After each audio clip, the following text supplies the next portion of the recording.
ధర్మాన్ని పాటించే వాళ్ళు గొప్పతనమైన వాళ్ళు వచ్చి అడిగింది ఏంటంటే, మాకు ప్రార్థించుకోవడానికి మాకు మస్జిద్ లేదు అంటే, ఆయన కోట ప్రాంగణంలో మస్జిద్ కట్టించారు.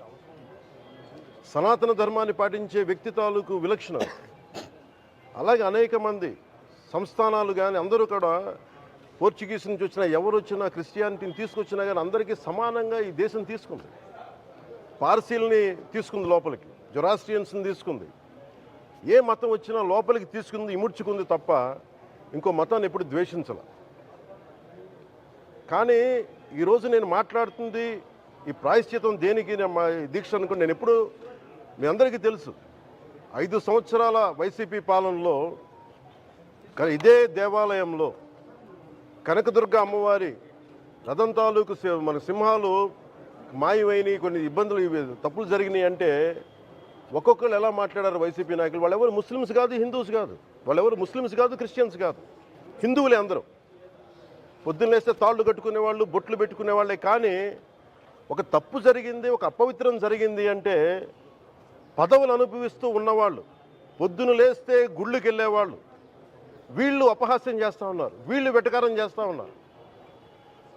ఈ ఎంటైర్ ఈ విషయంలో వాళ్ళు మతం పుచ్చుకున్నారా లేదా నాకు అన్నీ తెలియదు. వైవి సుబ్బారెడ్డి గారు ఉన్నారు, భూమన కరుణాకర్ రెడ్డి గారు ఉన్నారు, వారి కుటుంబ సభ్యులు ఉన్నారు.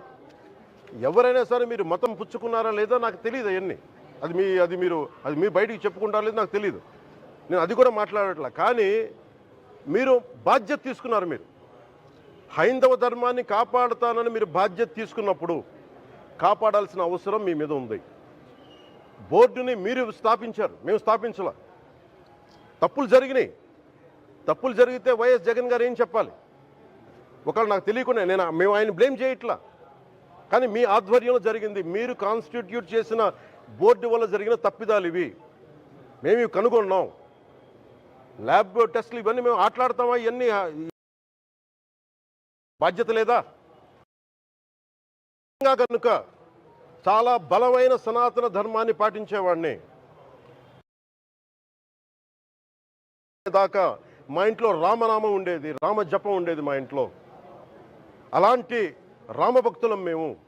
కానీ రామతీర్థం విగ్రహాన్ని, రాముడి విగ్రహాన్ని శిరచ్ఛేదం జరిగినప్పుడు ఒక సగటు సనాతనవాదిగా, సగటు హిందువుగా బయటకు వచ్చి చాలా గొడవలు చేయగల సత్తా ఉన్నవాడిని గుర్తుపెట్టుకోండి.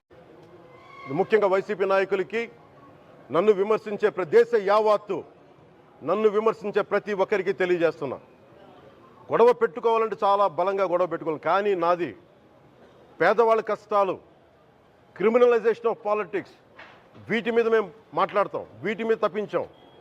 ప్రజలు బాగుండాలి, కాన్స్టిట్యూషన్ వాల్యూస్ని అప్హోల్డ్ చేయాలి, రాజ్యాంగం బాగుండాలి, వీటి కోసం తపన పడేవాళ్ళం.